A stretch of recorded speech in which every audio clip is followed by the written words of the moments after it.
Malamig ang hangin sa opisina ni Rafael. Mas malamig pa sa kanyang pakiramdam. Nakaupo siya sa kanyang swivel chair, nakatingin sa malaking bintana na tanawang magulong syudad ng Manila. CEO siya ng isang malaking kumpanya, matagumpay sa paningin ng marami. Pero sa kaibuturan niya, isang malaking kawalan ang patuloy na bumabalot sa kanya. 7 taon na simula nang mawala si Mariely. 7 taon na siyang nagdadala ng pasanin ng pagsisisi, ng paniniwala na siya ang dahilan ng trahedya. Rafael, may meeting ka sa mga investor mula Japan in 5 minutes. Wika ni Clarice, ang kanyang kasalukuyang nobya at dating sipsip na sipsip sa kanya sa kumpanya. Habang papasok sa kanyang opisina nang walang katok. Ang boses nito ay matamis, pero may bahid ng awtoridad na hindi niya kailanman nagustuhan. Tipid siyang tumango. Okay, Clarice, susunod ako. Are you sure you're okay? You look pale. Tanong nito. Lumapit sa kanyang mesa at hinawakan ang kanyang braso. Ang hawak nito ay possessive, halos nakakasakal. I'm fine. Mabilis niyang sagot, binawi ang braso. Hindi niya alam kung bakit. Pero nitong mga nakaraang araw, pakiramdam niya ay lalo siyang nasasakal sa relasyon nila ni Clarice. Well, you better be. Malaki ang nakataya sa meeting na ito. Clarice said, her eyes narrowed slightly. Ayokong may sumira sa plano natin. Tila may pait na lasa ang bawat salita ni Clarice. Plano natin. Lagi na lang natin. Hindi nako o ikaw. Hindi niya na matandaan kung kailan huling naging desisyon niya ang kanyang sariling desisyon. Simula nang mawala si Mariely, si Clarice na ang naging anino niya, ang nagtuturo sa kanya kung ano ang dapat gawin, kung paano dapat mamuhay. Si Clarice ang nagpatayo ng imperyo niya. Si Clarice ang nagbigay sa kanya ng comfort at support na kailangan niya. Pero sa totoo lang, si Clarice ang unti-unting kumukuha sa kanyang kalayaan. Pumunta siya sa meeting, pilit na ngumingiti, pilit na nagiging professional. Ang galing niyang magtago ng damdamin. Sa loob ng 7 taon, natuto siyang isara ang kanyang puso, ang kanyang isip, sa lahat ng bagay na nagpapaalala kay Mariely. Pero nitong mga nakaraang araw, may kakaibang pakiramdam ang bumabalot sa kanya. Parang may pumupukaw sa kanyang natutulog na damdamin. Pagkatapos ng meeting, bumalik siya sa kanyang opisina. Kinuha niya ang isang lumang litrato mula sa drawer. Litrato nila ni Mariely noong una pa lang silang ikinasal. Nakangiti si Mariely, ang mga mata nito ay punong-puno ng pag-ibig, ng pag-asa. Siya naman, nakayakap sa kanya, ang puso ay punong-puno rin ng kaligayahan. Isang buhay na akala niya ay magpakailanman. Napakasakit isipin na dahil sa kanyang kahinaan, sa kanyang pagkabulag sa ambisyon, nawala ang lahat. Hindi niya napansin ang mga babala. Ang mga pagdududa ni Mariely sa kanya, ang mga pagbabago sa kanyang pag-uugali, ang paglayo niya. Lahat iyon ay parang usok na nawala sa hangin. At nang umalis si Mariely, hindi niya alam. Nangyari ang trahedya at huli na ang lahat. Iyon ang sinabi ni Clarice, isang aksidente. Isang malagim na aksidente na kumuha sa buhay ng kanyang asawa. Patawarin mo ako, Mariely. Bulong niya, ang kanyang tinig ay basag. Patawarin mo ako. Hindi niya na alam kung ilang beses na niya sinabi ang mga salitang yon. Ang guilt ay parang anino na patuloy na sumusunod sa kanya, saan man siya magpunta. Kung hindi niya pinakinggan si Clarice noon, kung hindi niya tinanggap ang tulong nito, marahil buhay pa si Mariely. Marahil masaya pa sila ngayon. Biglang tumunog ang kanyang cellphone. Isang unknown number. Maraming beses na itong tumawag nitong mga nakaraang araw. Nag-aalangan siyang sagutin, pero may kakaibang kuryosidad ang nagtulak sa kanya. Hello? Isang malalim na boses ng lalaki ang sumagot sa kabilang linya. Ikaw ba si Rafael Santos? Ako nga, sino to? May importante akong impormasyon tungkol sa asawa mo, sabi ng boses. Ang asawa mong si Maria Lilin. Biglang nanindig ang balahibo ni Rafael. Anong importante? Namatay na si Marieli. Anong sinasabi mo? Patay na ang asawa ko. Yan ang akala mo, sir. Sabi ng boses, tila may kakaibang nangiti sa tono. Maraming bagay ang hindi mo nalalaman. Maraming katotohanan ang tinago sa'yo. Natigilan si Rafael. Nagsisimula na siyang manginig. Ang kanyang puso ay kumakabog ng malakas. Ano ang ibig sabihin nito? May pinaghihinalaan na siya. Ang kanyang pakiramdam ay hindi nagsisinungaling. May mali. Anong ibig mong sabihin? Mahina niyang tanong. Ang kanyang mga mata ay nanlilisik. Hindi totoo ang lahat ng sinabi sa'yo. Ang kamatayan ng asawa mo ay isang malaking kasinungalingan. May gumamit sa'yo, Rafael, at niloko ka ng 7 taon. Bumagsak ang cellphone sa sahig, pero hindi na niya yun pinansin. Ang mga salitang yon ay umalingaw-ngaw sa kanyang isip. Kasinungalingan. 7 taon. Sino? Sino ang gagawa nito? Biglang sumulpot sa kanyang isip ang mukha ni Clarice. Ang kanyang kontrol. Ang kanyang mga desisyon. Ang kanyang pagiging mapanlinlang. Hindi. Bulong niya. Hindi maaari. Pero ang kakaibang pakiramdam na may kinalaman si Clarice sa lahat ng ito ay lalong lumalakas. Ang kanyang mundo ay gumuho sa isang iglap. Ang 7 taon ng pagdadalamhati, ng pagsisisi, ng pagtatago sa sakit. Lahat ay binuo sa isang malaking kasinungalingan. Ang bawat sulok ng ospital ay amoy gamot at pagkabahala. Para kay Marieli, ito ay amoy ng paubos na pag-asa. Nakaupo siya sa isang malamig na upuang metals sa labas ng billing section. Hawak ang isang kapirasong papel na tila hatol sa buhay ng kanyang anak. Ang halaga ng operasyon ni Leo ay parang isang bundok na imposibleng akyatin. Ang lahat ng naipon niya sa loob ng 7 taon, ang bawat sentimong pinaghirapan niya mula sa pagtitinda sa Palawan, ay parang isang patak lang ng tubig sa karagatan ng gastos. Ma'am, kailangan niyo na po sanang makapag-down payment para ma-schedule na natin ang operasyon ni Sir Leo. Sabi ng babae sa counter kanina. Ang boses ay walang emosyon. Sanay na sa mga desperadong mukha na tulad niya. Napapikit si Marieli. Saan siya kukuha ng ganoong kalaking pera? Wala siyang kamag-anak na malalapitan dito sa Manila.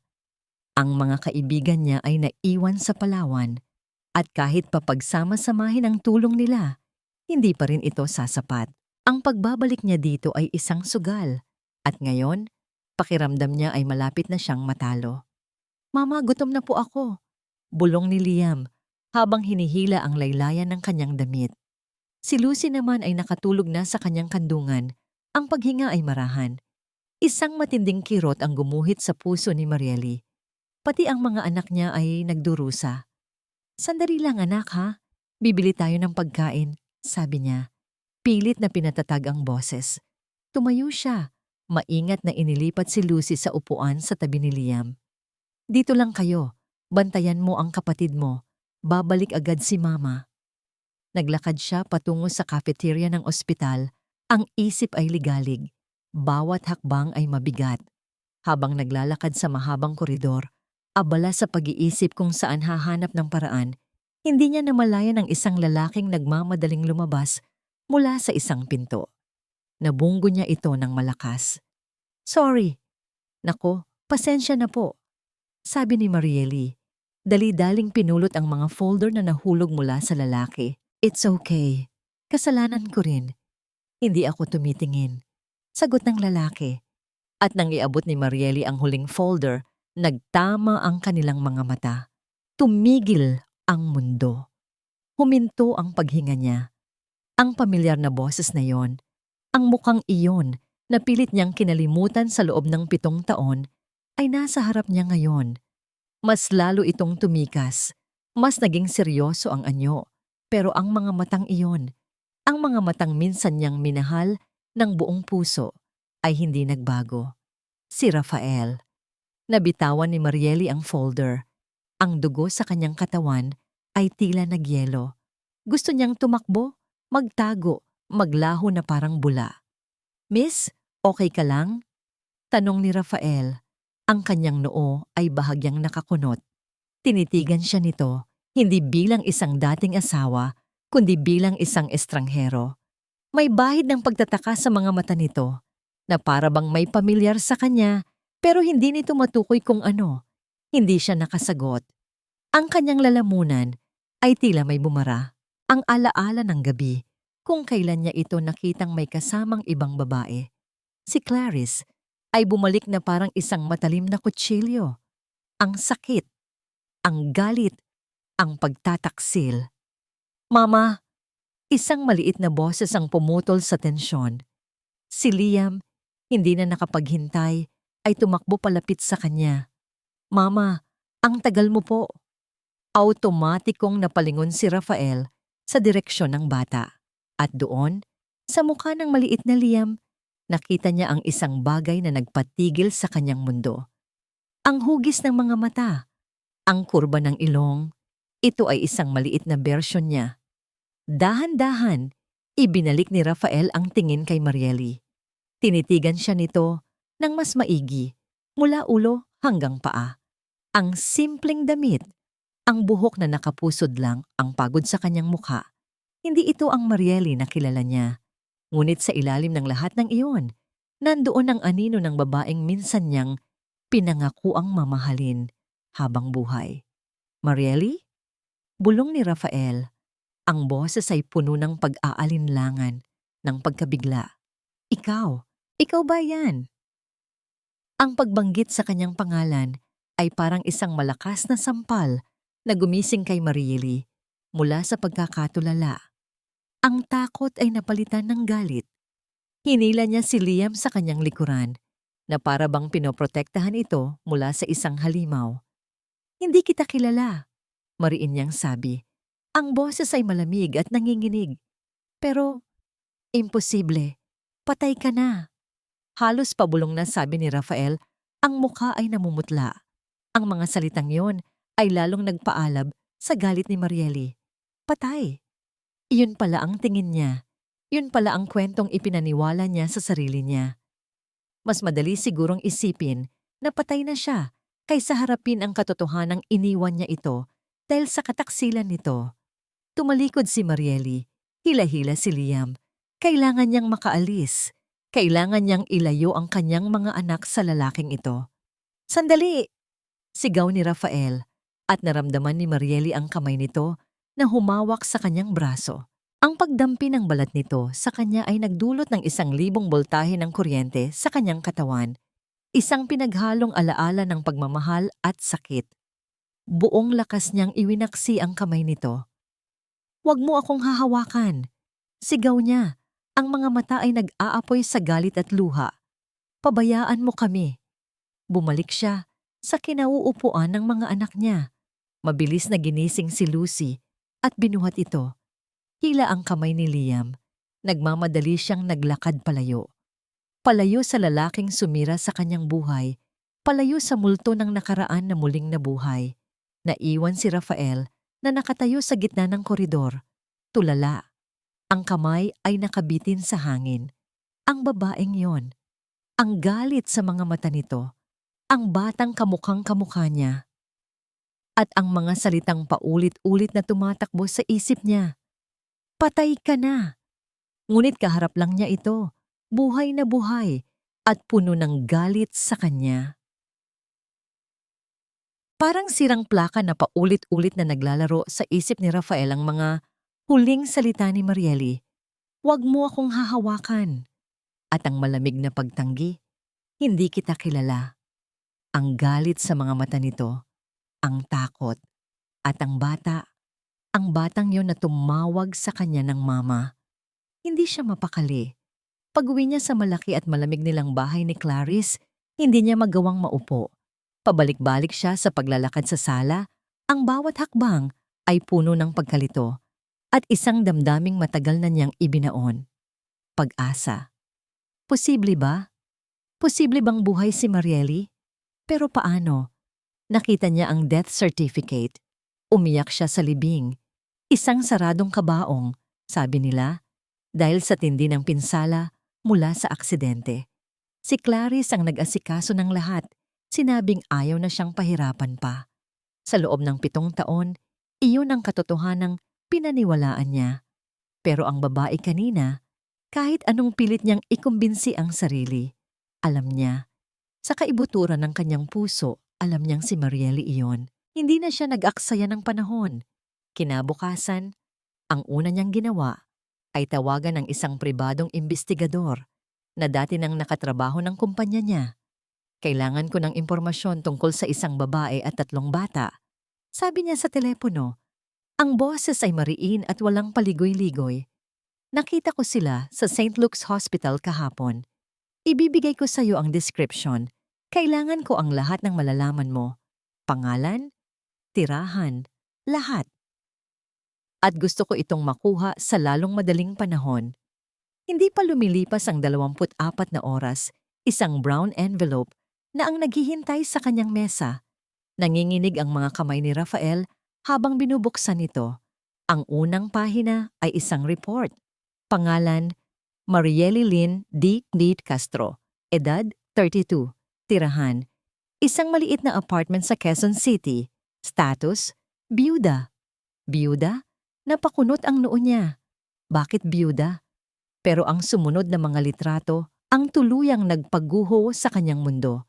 Mga litratong kuha mula sa malayo. Si Marieli, naglalakad palabas ng apartment, akay-akay ang 2 batang lalaki na magkamukha, habang karga-karga ang isang maliit na batang babae. Ang 3 niyang anak. Tinitigan niya ang mga mukha ng bata. Ang kanyang mga mata. Ang kanyang ilong. Maging ang paraan ng pagngiti ng isang bata ay hawig sa mga lumang litrato niya noong kabataan. Walang duda. Hindi pwedeng magkamali. Mga anak niya ang mga ito. Isang halo ng matinding galak at nakakapasong galit ang bumalot sa kanya. Galak? Dahil may mga anak siya. May mga anak sila ni Marieli. Galit dahil sa loob ng 7 taon, ipinagkait ito sa kanya. Nagsinungaling ang lahat sa kanya. Umuwi siya nang maaga ng gabing iyon. Ang isip ay gulong-gulo. Kailangan niyang makahanap ng ebidensya. Kailangan niyang malaman kung sino ang nasa likod ng lahat ng ito. Pumunta siya sa kanyang study room at hinalungkat ang isang baul kung saan nakatago ang mga gamit ni Marieli, ang mga bagay na hindi niya kayang itapon. Sa ilalim ng mga lumang damit at libro, nandoon ang isang folder na naglalaman ng mga dokumento ng kamatayan niya. Ang police report, ang death certificate. Binasa niya ulit ang mga ito, pero ngayon, mayroon ng pagdududa sa kanyang mga mata. May mga detalye na hindi nagtutugma. Ang lugar ng aksidente ay isang lugar na hindi naman madalas puntahan ni Marieli. Ang petsa ay isang araw kung kailan dapat ay nasa probinsya ito para bisitahin ang kanyang lola.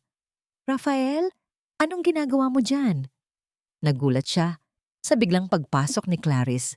Mabilis niyang itinago ang mga papel sa likod niya. Wala. May hinahanap lang akong lumang dokumento ng kumpanya. Pagsisinungaling niya. Lumapit si Clarice. Ang mga mata ay mapanuri. Bakit parang balisa ka? May problema ba sa meeting kanina? Wala. Okay lang ang lahat. Sagot niya. Pilit nang ngumingiti. Huminga siya ng malalim. Ito na ang pagkakataon. Clarice, naalala ko lang. Tungkol sa aksidente ni Marieli noon. Sino nga ulit ang doktor na tumingin sa kanya? Nakita niya ang bahagyang pagbabago sa ekspresyon ni Clarice. Isang mabilis na kislap ng gulat bago ito napalitan ng pekeng pag-aalala. Bakit mo naman naitanong? Matagal na yon, Rafael. Huwag mo nang saktan ang sarili mo. Gusto ko lang malaman. Giit niya. Hindi ko na matandaan ang pangalan. Basta ginawa nila ang lahat. Sabi ni Clarice, umiiwas ng tingin. Halika na. Maghapunan na tayo. Ipaghahanda kita. Pero hindi na natinag si Rafael. Ang pag-iwas ni Clarice ay kumpirmasyon sa kanyang hinala. May itinatago ito. Nang gabing iyon, habang mahimbing na natutulog si Clarice, pumasok siya sa opisina nito sa loob ng bahay. Alam niyang mali ang kanyang ginagawa, pero kailangan niya ng kasagutan. Binuksan niya ang bawat drawer, hinalungkat ang bawat folder, at sa pinakailalim na drawer ng filing cabinet, sa ilalim ng mga hindi importanteng papeles, may nakita siyang isang maliit na sobre. Sa loob nito ay isang lumang litrato. Isang litrato ng isang babaeng nakahandusay sa kalsada, duguan, kuha mula sa isang police investigation. Kamukha ni Marieli, pero nang tinitigan niya ito ng maigi, may isang maliit na detalye siyang napansin. Isang nunal sa itaas ng labi. Isang nunal na kailanman ay hindi nagkaroon si Marieli. Nanlamig ang buong katawan ni Rafael. Ang babae sa litrato ay hindi ang asawa niya. Isang malaking panloloko.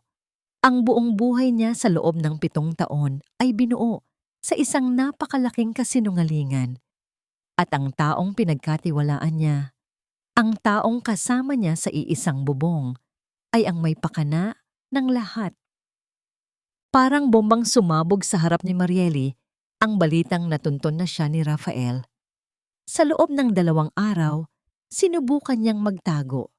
Lumipat siya at ang mga anak sa isang maliit na paupahan sa kabilang bahagi ng syudad, umaasang hindi na sila muling magkikita. Pero alam niya, sa isang syudad na pinaghaharian ng impluwensya ni Rafael, ang pagtatago ay pansamantala lamang at hindi nga siya nagkamali. Isang hapon, habang naghahanda siya ng merienda para sa mga bata, isang malakas na katok ang yumanig sa kanilang pinto. Nanigas si Marieli. Kilala niya ang bigat ng katok na yon. Dahan-dahan siyang sumilip sa bintana. At doon, nakatayo sa labas, ang lalaking pilit niyang tinatakasan. "Mama, sino po yan?" Tanong ni Lucy na may hawak pang manika. "Wala anak, baka nagkamali lang ng bahay." Pabulong niyang sagot, habang sinenyasan ng mga bata na manahimik. Pero hindi sumuko si Rafael. "Marieli, alam kong nandyan ka. Mag-usap tayo. Parang awa mo na." Ang boses niya ay desperado, nagmamakaawa. Narinig ni Marieli ang panginginig sa tinig nito, isang bagay na hindi niya narinig mula rito noon. "Mama, bakit po siya sumisigaw?" Tanong naman ni Liam. Ang mga mata ay nagpapakita ng takot. Hindi na makatiis si Marieli. Ayaw niyang makita ng mga anak niya ang ganitong eksena. Huminga siya ng malalim, pinatatag ang sarili, at binuksan ang pinto. "Anong kailangan mo?" Malamig niyang tanong. Hinarangan ang daan para hindi nito makita ang mga bata sa loob. Ang mga mata ni Rafael ay puno ng sakit, pagsisisi at isang emosyon na hindi niya mabasa. "Kailangan nating mag-usap, Marieli, tungkol sa atin, tungkol sa mga bata." "Walang tayo," mariin niyang sabi, "at wala kang pakialam sa mga anak ko." "Mga anak din natin sila," giit ni Rafael, ang boses ay tumaas. "Nakita ko ang mga litrato, Marieli. Kamukhang kamukha ko sila. Bakit mo sila itinago sa akin? Bakit mo ipinagkait sa akin ang karapatan kong maging ama?" Isang mapait na tawa ang kumawala sa lalamunan ni Marieli. "Karapatan? Saan ka kumuha ng lakas ng loob para pag-usapan ng karapatan? Nasaan ka noong gabi-gabi akong nagsusuka dahil sa paglilihi? Nasaan ka noong sabay-sabay silang nagkakasakit at mag-isa ko silang inaalagaan? Nasaan ka noong kailangan nila ng ama?" Bawat salita ay parang isang matulis na patalim na tumutusok sa dibdib ni Rafael. Akala ko patay ka na." Halos pabulong niyang sabi. "Pinalabas ni Clarice na naaksidente ka. Nawala ka na. Marieli, niloko niya tayong lahat." Natigilan si Marieli. Ang galit niya ay sandaling napalitan ng pagkalito. "Anong sinasabi mo?" "Ang lahat ng ito ay plano niya," sabi ni Rafael. Ang mga mata ay nag-aapoy na sa galit para kay Clarice. "Simula pa lang, gusto ka na niyang mawala sa buhay ko." Dinoktor niya ang mga report. Gumamit siya ng ibang bangkay para palabasin na ikaw ang namatay. Pinaniwala niya ako sa isang kasinungalingan sa loob ng 7 taon. Dahan-dahan, nag-sink in kay Marieli ang lahat. Ang biglaang pagkawala ng ebidensya niya laban kay Rafael noon, ang mga taong biglang hindi na niya makontak. Hindi lang pala si Rafael ang nagtaksil sa kanya. May isang mas malaking ahas na nasa likod ng lahat. Pero kahit na ganoon, hindi pa rin ito mabubura ang unang sakit. Kahit pa totoo yang sinasabi mo, sabi ni Marieli, ang boses ay nanginginig pa rin. Hindi nun mababago ang katotohanang nakita kita. Nakita ko kayo ni Clarice na magkasama. Iyon ang dahilan kung bakit ako umalis. Dahil sa pagtataksil mo, yumuko si Rafael. Ang bigat ng katotohanan ay parang isang malaking bato na dumagan sa kanya. Patawarin mo ako, sabi niya. Ang boses ay basag.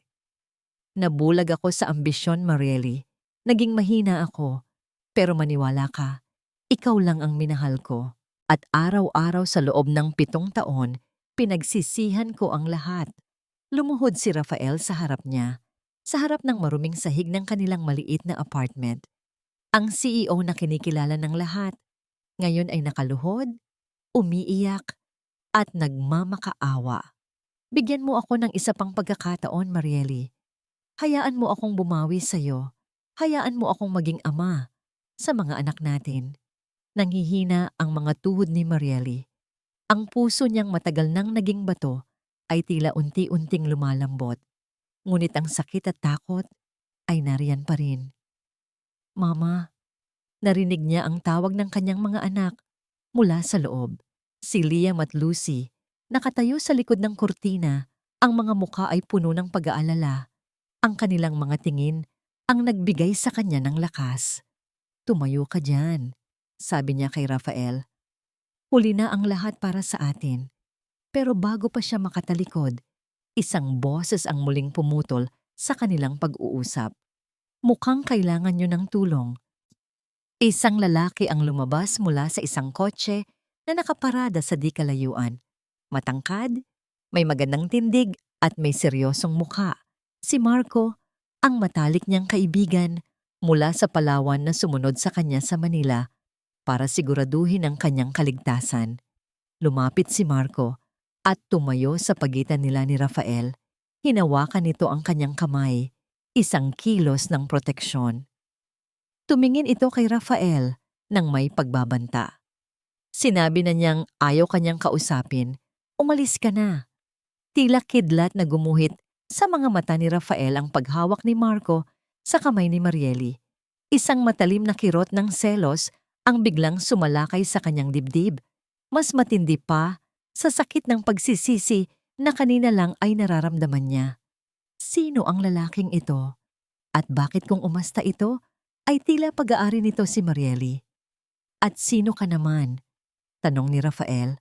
Ang boses ay mababa at puno ng pagbabanta. Tumayo siya mula sa pagkakaluhod.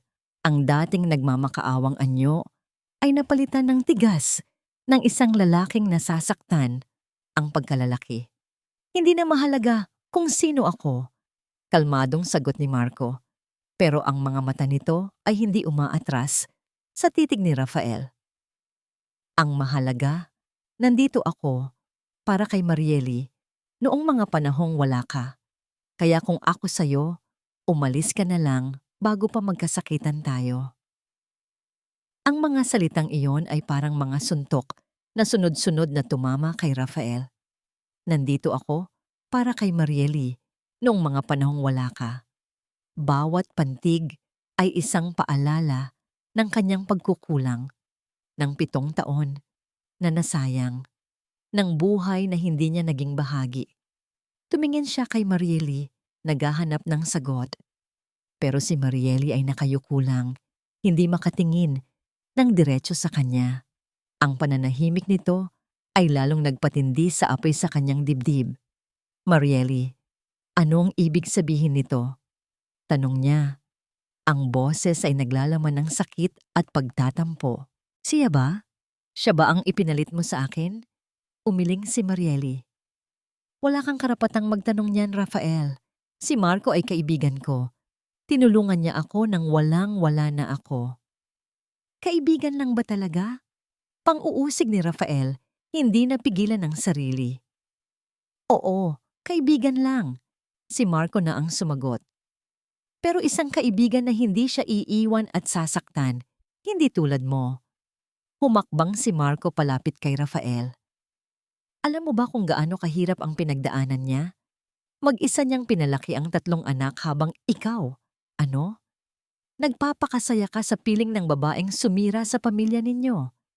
Wala kang alam sa nangyari, sigaw ni Rafael. Wala nga ba? Hamon ni Marco. Alam ko kung paanong sinubukan ni Clarice na sirain ang reputasyon ni Marily kahit noong nasa probinsya pa lang siya. Alam ko kung paano niya binayaran ng ilang tao para pagbantaan si Marily na huwag nang babalik sa Manila. At alam ko rin na ang aksidente na ikinamatay niya ay isang malaking setup. May mga ebidensya ako, Rafael. Mga ebidensya na kayang magpabagsak sa babaeng kinakasama mo. Natigilan si Rafael. Ang galit niya ay unti-unting napalitan ng pagkabigla. Kung ganoon, hindi lang pala siya ang biktima ng panloloko ni Clarice. Maging si Mariely ay patuloy nitong ginugulo. At ang lalaking ito, si Marco, ang nakakaalam ng lahat. Naramdaman ni Rafael ang matinding hiya. Habang siya ay nabubuhay sa kasinungalingan, itong si Marco ang nagsilbing tagapagtanggol para sa kanyang pamilya. Isang tungkulin na dapat ay sa kanya. Nasaan ang mga ebidensya? Mahinang tanong ni Rafael. Ang kanyang boses ay halos mawalan ng lakas. Isang matipid na ngiti ang gumuhit sa labi ni Marco. Bakit ko ibibigay sa'yo? Para ano? Para gamitin mo para linisin ang pangalan mo? Para makuha mo ulit si Mariely? Hindi, Rafael. Ginawa ko ito para protektahan si Mariely, hindi para tulungan ka. Tumingin si Marco kay Mariely. Ang mga mata ay puno ng pag-aalala. Mariely, pumasok na kayo sa loob. Ako na ang bahala dito. Nag-aalangang tumango si Mariely. Bago siya pumasok, lumingon siya kay Rafael sa huling pagkakataon. Umalis ka na, Rafael. Pakiusap. Huwag mo na kaming guluhin. Ang pakiusap na yon, ang malamig na pagtaboy, ang siyang tuluyang dumurog sa puso ni Rafael. Pinanood niyang isara ni Mariely ang pinto, kasama ang kanyang mga anak, at ang lalaking iyon na hindi niya kilala. Naiwan siyang mag-isa sa labas, tinalikuran ng sarili niyang pamilya. Habang naglalakad siya pabalik sa kanyang kotse, ang kanyang isip ay nagliliyab sa galit. Galit hindi lang kay Marco, kundi kay Clarice. Si Clarice ang ugat ng lahat ng ito. Siya ang sumira sa lahat. At sa pagkakataong ito, sisiguraduhin niyang magbabayad ito. Sa kabilang dako, sa loob ng isang itim na van na nakaparada sa kabilang kanto, isang tao ang nagmamasid. Hawak ang isang kamera na may long lens, kinukuhanan niya ng litrato ang bawat eksena. Ang pagdating ni Rafael, ang paghaharap nila ni Mariely, at ang paglabas ni Marco. Pagkatapos umalis ni Rafael, mabilis niyang dinial ang isang numero sa kanyang cellphone. Ma'am Clarice, sabi ng lalaki. Nahanap na po ni Sir Rafael si Mariely at may kasama po siyang ibang lalaki. Isang nakakabinging katahimikan ang sumagot sa kabilang linya. Bago ito mabasag ng isang malamig at mapanganib na boses. Magaling! Manmanan mo lang sila at hintayin mo ang susunod kong utos. Mukhang kailangan na nating tapusin ang larong ito. Ang malamig at matigas na salamin ng wine glass ay marahang dumadampi sa mga labi ni Clarice. Nakatayo siya sa kanyang penthouse, tanawang kumikinang na mga ilaw ng syudad sa ibaba. Para sa iba, ito ay tanawin ng tagumpay. Para sa kanya, ito ay isang kahariang pinaghirapan niyang buuin at hindi niya hahayaang may sumira.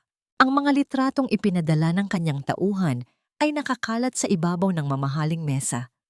Si Rafael, nakaluhod sa harap ni Mariely. Si Mariely, ang kanyang mukha ay puno ng galit at sakit. At ang lalaking iyon, si Marco, na tila isang knight in shining armor na dumating para iligtas ang damsel in distress. Isang mapanganib na ngiti ang sumilay sa mga labi ni Clarice. How predictable, bulong niya sa sarili. Sa loob ng 7 taon, inakala niyang tuluyan na niyang nabura si Marieli Lynn sa mundo ni Rafael. Ang pagkamatay nito ay ang perpektong solusyon. Nakuha niya si Rafael, ang posisyon, ang kapangyarihan. Binuo niya si Rafael para maging ang lalaking gusto niya. Isang CEO na sunod-sunuran, isang tropeo na maipagmamalaki niya. Pero sa kaibuturan, alam niyang may kulang. May anino ni Marieli na patuloy na bumabalot sa puso ni Rafael, isang multo na hindi niya kayang talunin. At ngayon, ang multo ay nagbalik. May kasama pang 3 maliliit na multo. Mga anak, dahan-dahan niyang dinampot ang isang litrato ng mga bata. Kamukha sila ni Rafael. Ang katotohanan ito ay parang lason na kumakalat sa kanyang sistema. Hindi lang si Marieli ang karibal niya, kundi ang mismong dugo at laman ni Rafael. Ang pag-aalala ay mabilis na napalitan ng determinasyon. Hindi siya papayag na matalo. Masyado nang malaki ang kanyang isinakripisyo para lang bumalik sa wala. Akala mo ba, Marieli, hahayaan kitang agawin ulit ang lahat sa akin? Nagsalita siya sa kawalan. Ang boses ay puno ng pagkasuklam. Nagkamali ka ng kinalaban. Kinuha niya ang kanyang cellphone at tinawagan ang kanyang pinagkakatiwalaang tauhan. Gusto kong malaman ang lahat tungkol sa sakit ng batang iyon. Utos niya, ang boses ay malamig at walang emosyon. Alamin mo kung anong ospital, sinong doktor, anong kailangan para sa operasyon, lahat. Pagkatapos, tumawag siya sa isa pang numero. Kailangan kong makausap si Senator De Villa. Sabihin mong urgent. Tungkol ito sa investment niya sa kumpanya. Magdamag na gumawa ng plano si Clarice. Ang kanyang isip ay parang isang makina. Bawat piyesa ay gumagana ng may kalkuladong presisyon. Hindi siya magpapadalos-dalos. Ang unang hakbang ay kontrolin ang sitwasyon. Kinabukasan, pinuntahan niya si Marieli, hindi sa apartment nito, kundi sa ospital. Inabangan niya itong mag-isa sa lobby habang ang mga bata ay nasa playroom. Marieli Lynn, tawag ni Clarice. Ang kanyang boses ay kalmado, ngunit may pahiwatig ng panganib. Napalingon si Marieli at ang kanyang muka ay agad na namutla. Anong ginagawa mo dito? Ngumiti si Clarice, isang ngiting hindi umaabot sa kanyang mga mata. Nabalitaan ko ang tungkol sa anak mo. Nakakalungkot. Ang balita ko, kailangan mo ng malaking pera para sa operasyon niya, tama ba? Wala kang pakialam. Matigas na sagot ni Marieli. Oh, but I do, sabi ni Clarice, lumapit ng kaunti. Kaya nga nandito ako para mag-alok ng tulong. I can pay for everything. The surgery, the best doctors, a private room, lahat. Sa isang kondisyon, hindi ko kailangan ng tulong mo, maring sabi ni Marieli. Talaga ba? Tumawa ng mahina si Clarice. Hahayaan mong mamatay ang anak mo dahil lang sa pride? Isipin mo, Marieli, isang pirma mo lang at ligtas na siya. Ang kailangan mo lang gawin ay umalis. Bumalik ka sa Palawan o kahit saang lupalop mo gusto at kalimutan mo na si Rafael. Huwag ka nang magpapakita sa kanya kailanman. Ang alok ni Clarice ay isang bitag, isang masakit na pagpipilian sa pagitan ng buhay ng kanyang anak at ng karapatan ng mga ito na makilala ang kanilang ama. Nang makita ni Clarice ang pag-aalinlangan sa mga mata ni Marieli, idinagdag niya ang huling alas. At kung tatanggi ka, sisiguraduhin kong walang ospital sa buong Pilipinas ang tatanggap sa inyo. Sisirain ko ang pangalan mo, gagawa ako ng kwento na isa kang masamang ina. Kakasuhan kita para makuha ang custody ng mga bata. At maniwala ka sa akin, Marieli, sa pera at impluensya ko, mananalo ako. Ito ay hindi na lang isang alok. Ito ay isang banta. Isang malinaw na mensahe na si Clarice ang may hawak ng lahat ng baraha. Habang nakatingin si Marieli sa desperasyon, alam ni Clarice na malapit na siyang manalo. Ngunit hindi niya alam na sa di kalayuan, nagmamasid si Rafael. Narinig niya ang lahat, ang banta, ang kalupitan. Pero bago pa makalapit si Rafael, isang mas mabilis na plano na ang isinagawa ni Clarice. Biglang nagkagulo sa labas ng ospital. May sumabog na gulong ng kotse na lumikha ng diversion. Sa gitna ng kaguluhan, dalawang lalaki ang mabilis na lumapit sa playroom kung nasaan ang mga anak ni Marieli. Isang sigaw ang narinig ni Marieli, ang sigaw ng kanyang anak. Paglingon niya, wala na ang mga bata. Ang tanging naroon ay isang bukas na pinto at ang nakakabinging katahimikan. Mga anak ko. Ang sigaw ni Marieli ay puno ng purong takot at desperasyon. Isang tunog na yumanig sa buong lobby ng ospital. Parang mabagal na pelikula ang lahat sa kanyang paningin. Ang mga naguguluhang mukha ng mga tao, ang pagtakbo ng mga guwardya, ang nakakalokong ngiti sa mukha ni Clarice bago ito mabilis na umalis. Pero wala siyang pakialam sa mga yon. Ang tanging nasa isip niya ay ang mga anak niya. Tumakbo siya palabas. Ang puso ay parang sasabog sa kanyang dibdib. Liam! Lucy! Leo!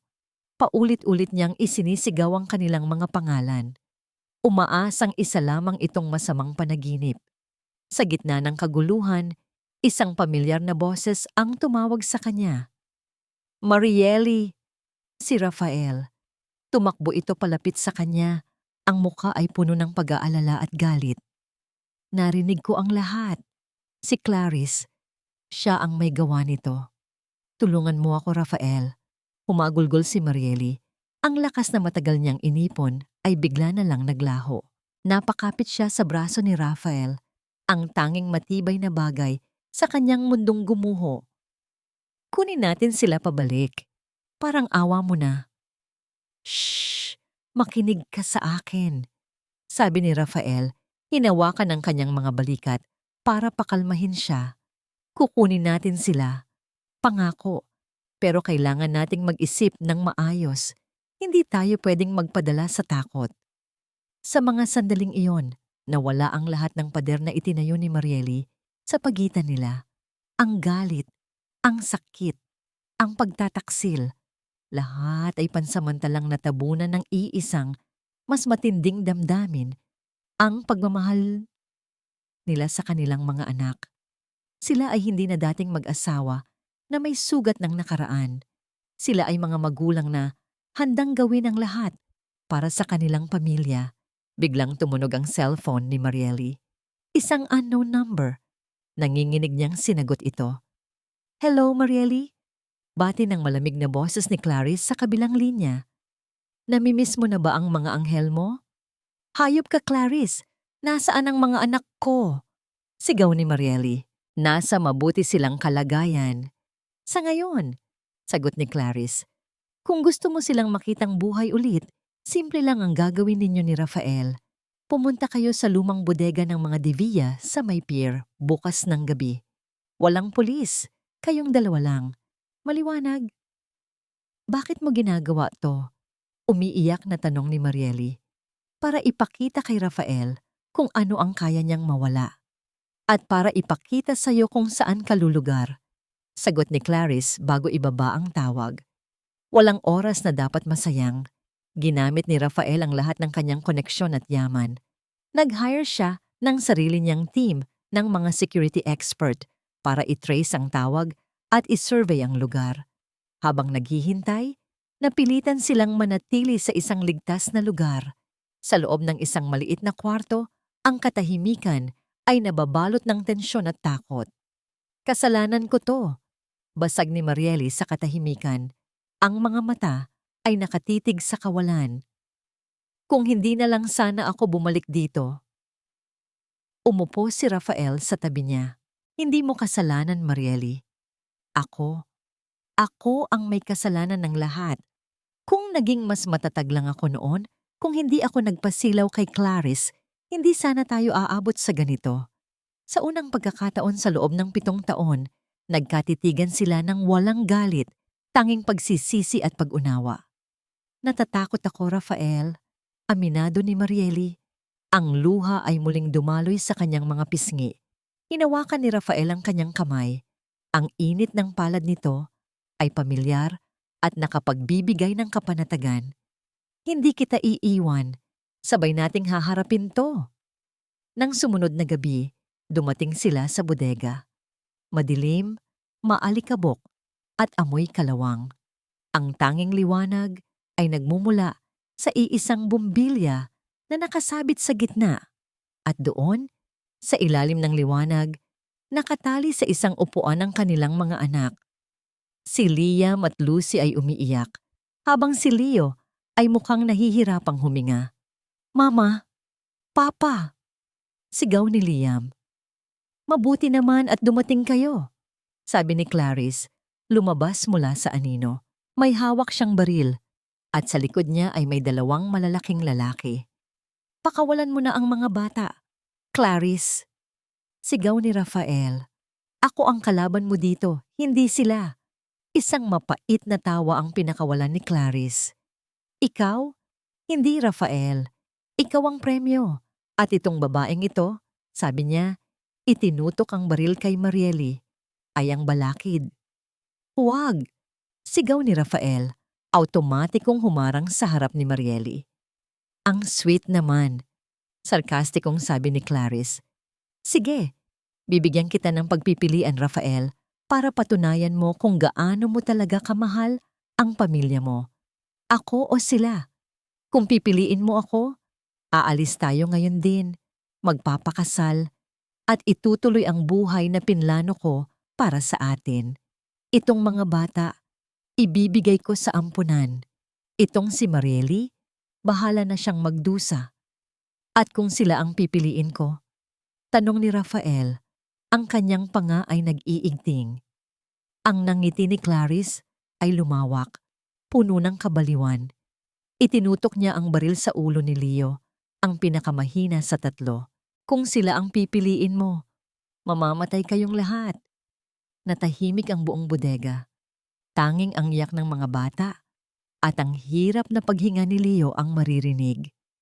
Si Rafael ay nasa isang imposibleng sitwasyon. Ano man ang kanyang piliin, ang kanyang pamilya ay nasa bingit ng kamatayan. Ang dulo ng baril na nakatutok kay Leo ay kumikinang sa ilalim ng nag-iisang bumbilya.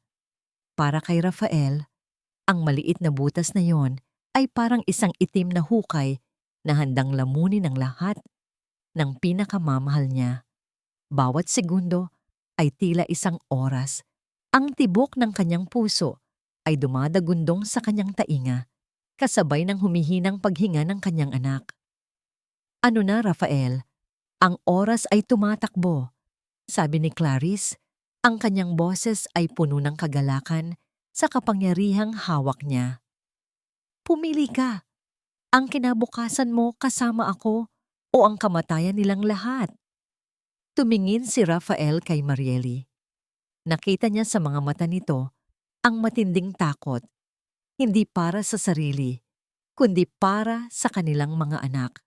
At sa ilalim ng takot na yon, nakita niya ang isang bagay pa. Tiwala. Tiwala sa kanya. Sa sandaling iyon, alam ni Rafael kung ano ang dapat niyang gawin. Ang 7 taon ng pagsisisi, ng pagkukulang ay naglaho. Ang natira na lang ay ang dalisay na pagmamahal ng isang ama at asawa. "Sige," mahinahon niyang sabi. Itinaas ang kanyang mga kamay bilang tanda ng pagsuko. "Ikaw ang pinipili ko, Clarice." Isang ngiti ng tagumpay ang sumilay sa mukha ni Clarice. "Magandang desisyon." Ngunit si Marieli ay napasigaw. "Hindi, Rafael. Huwag."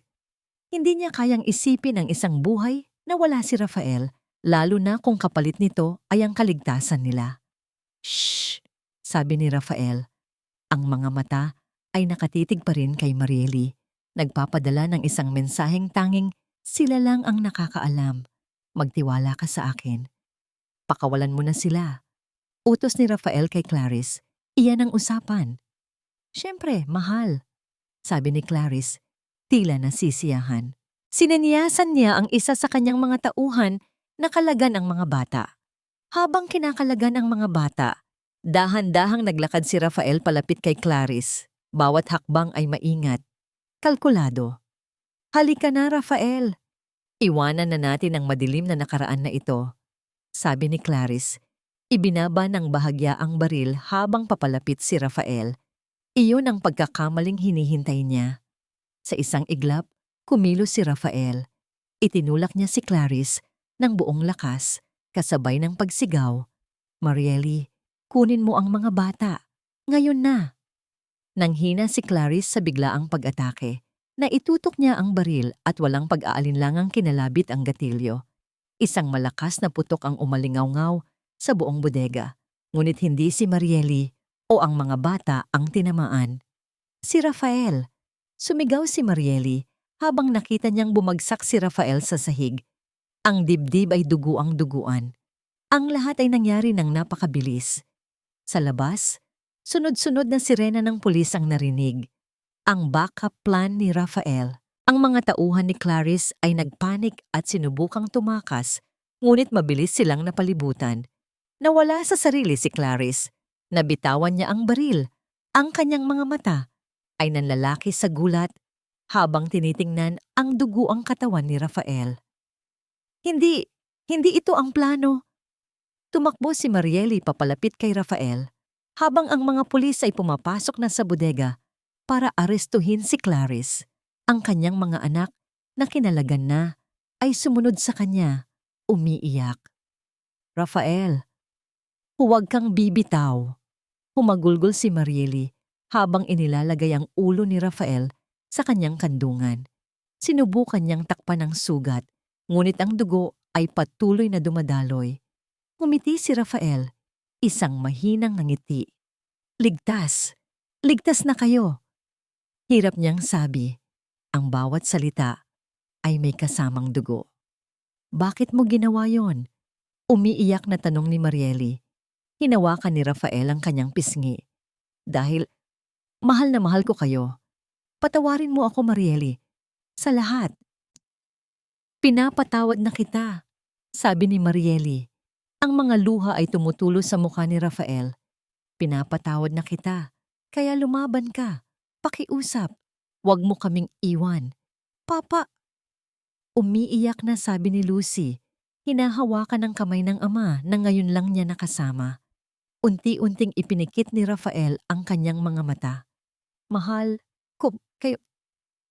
Ang mga paramedic ay dumating. Mabilis siyang inilagay sa stretcher at isinakay sa ambulansya. Si Mariely at ang mga bata ay sumunod. Ang kanilang mga puso ay puno ng takot. Sa ospital, dinala si Rafael sa emergency room. Naiwan si Mariely sa labas. Yakap-yakap ang kanyang 3 anak. Ang kanilang mga damit ay may bahid ng dugo ng kanilang ama. Makalipas ang ilang oras na tila walang katapusan, lumabas ang isang doktor. Ang mukha ay seryoso. "Sino po ang asawa ng pasyente?" "Ako po," mabilis na sagot ni Mariely. Ang kanyang puso ay halos tumigil sa pagtibok. Tumingin ang doktor sa kanya, pagkatapos ay sa 3 batang nakayakap sa kanya. Huminga ito ng malalim. "Ginawa po namin ang lahat ng aming makakaya, pero malubha ang tama niya. Nasa critical siyang kondisyon. Ang susunod na 24 na oras ay napakahalaga. Kailangan nating maghintay at umasa." Gumuho ang mundo ni Mariely. Napaluhod siya sa sahig. Yakap-yakap ang kanyang mga anak. Ang kanyang isip ay binabalot ng isang nakakabinging tanong. Pagkatapos ng lahat ng ito, sa huli ba ay mawawala rin siya?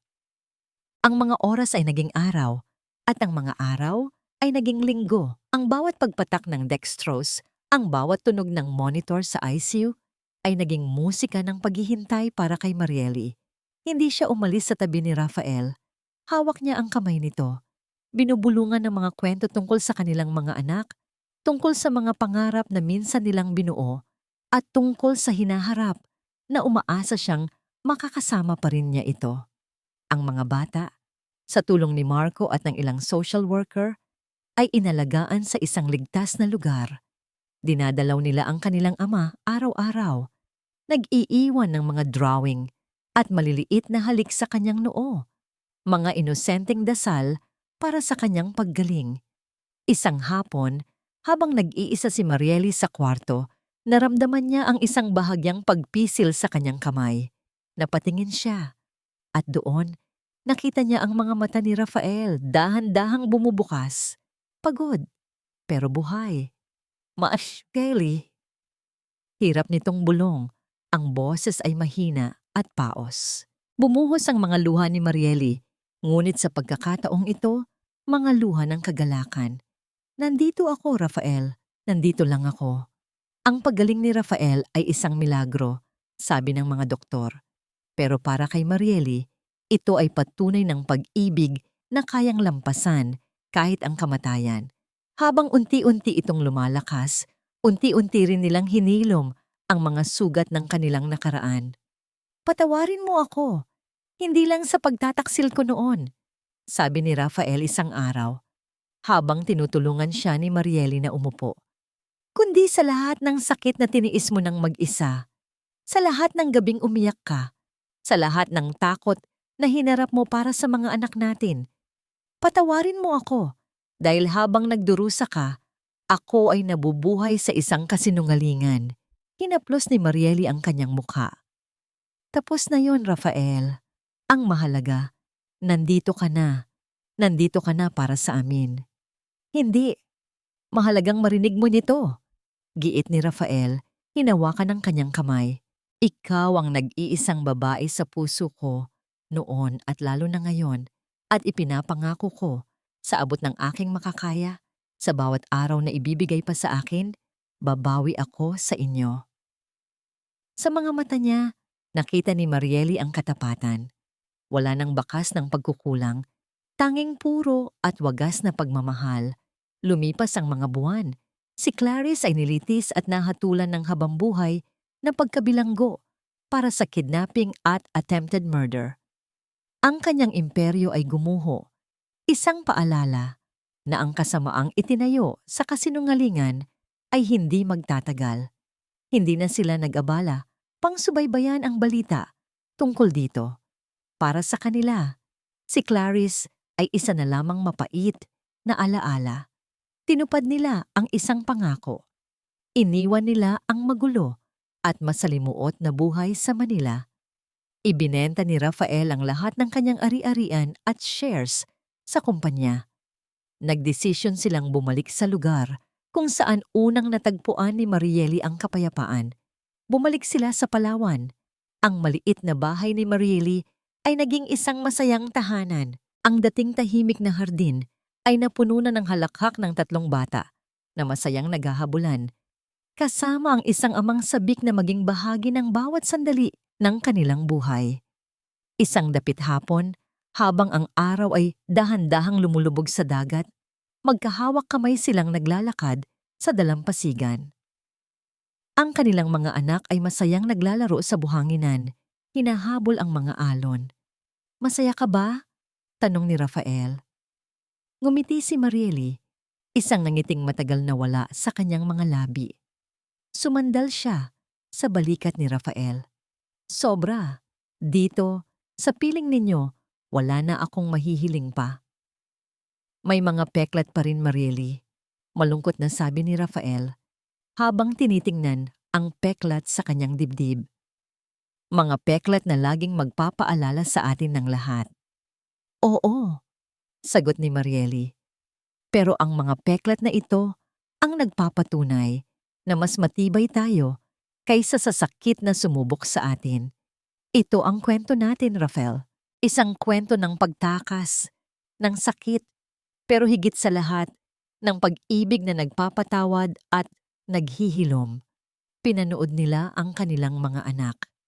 Si Leo, na ngayon ay malusog na at nangunguna pa sa paglalaro. Si Liam, na laging may kwento. At si Lucy, na mahigpit na nakayakap sa binti ng kanyang ama. Magkahawak kamay silang 5, isang buong pamilya, na naglalakad palayo sa dalampasigan. Habang ang araw ay tuluyang lumubog, nag-iiwan ng isang pangako, ng isang magandang bukas.